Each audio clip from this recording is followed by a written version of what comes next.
Hello students, welcome back. आज आज करेंगे हम बहुत इंपॉर्टेंट सेक्शन। कौन सा सेक्शन? 37। एमसीक्यू बनता है, 3 मार्क्स का क्वेश्चन बनता है। कभी कभी तो ये क्वेश्चन के एडजस्टमेंट में भी आ है। Section 37 of Indian partnership act 1932।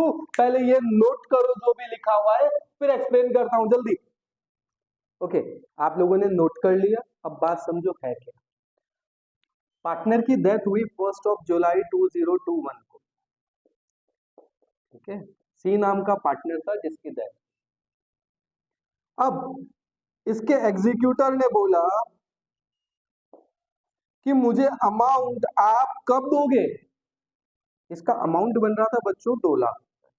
कितना? 2 लाख रुपए। एग्जीक्यूटर ने बोला, बोले अमाउंट कब दोगे।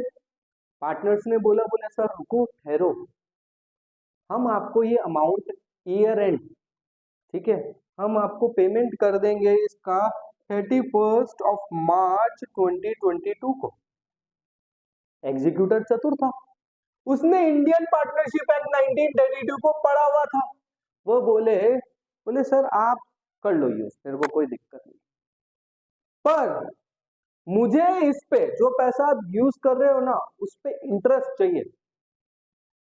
रिमेनिंग पार्टनर्स बोले किस बात का इंटरेस्ट? ऐसा तो कोई डीड में लिखा हुआ ही नहीं था।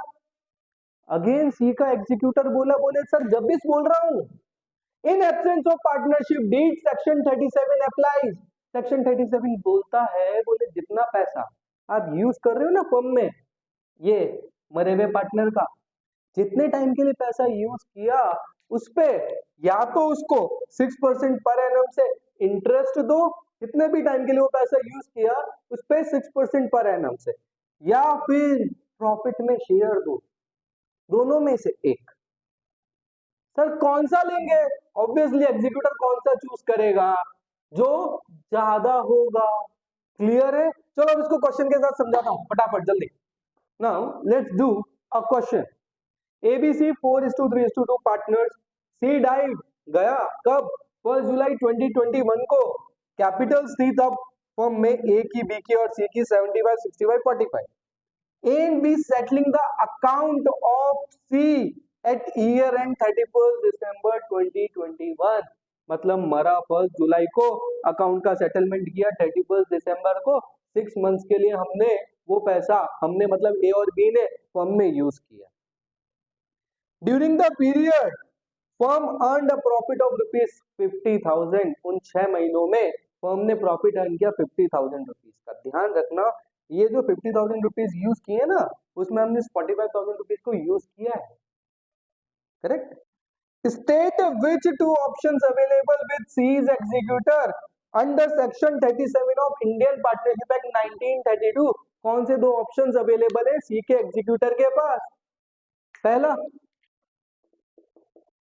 कौन सा? इंटरेस्ट दे दो सर। इंटरेस्ट कितना परसेंट है? जल्दी बोलो। हाँ कितना? 6% पर एनम। तो फटाफट निकाल लो, कितनी थी? 45,000 multiply by 6 divided by 100 multiply by 6 divided by 12। जल्दी से फटाफट निकाल के बताओ।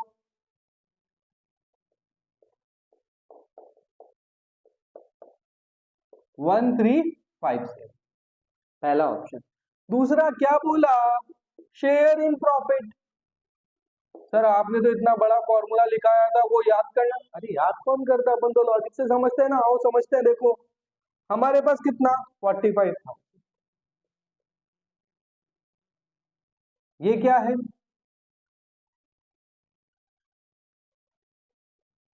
सीज अमाउंट, जो पार्टनर मरा ना उसका अमाउंट। टोटल कैपिटल में उसका शेयर कितना था? 45,000 टोटल कैपिटल। तो टोटल कितना अवेलेबल था? 75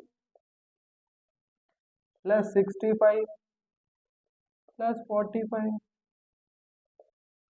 क्या है? Total capital plus C's balance amount.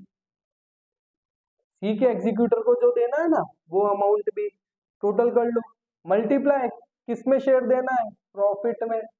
Profit कितना 50,000 का। तो फाइनल फॉर्मूला अगर हम बनाए तो क्या बना 45,000 divided by 1,85,000 multiply by 50,000। Simple है, सॉल्व कर लो। ठीक है ना, रटना नहीं है, लॉजिक से समझना है, बहुत इजी चीज है। हमने सी का अमाउंट जितना भी यूज किया उस अमाउंट से जितना भी प्रॉफिट अर्न किया उसका शेयर निकाल दो, उसका शेयर की कैलकुलेट करोगे तो समथिंग पॉइंट्स में आंसर आ रहा है बच्चों 12,162। क्लियर, एक पे इसको मिल रहा है 1350 और इसको मिल रहा है 12,162, 12,162। कौन सा ऑप्शन चूज करेगा सी का एग्जीक्यूटर? Correct answer 2। करेक्ट है, समझ में आ गई बात?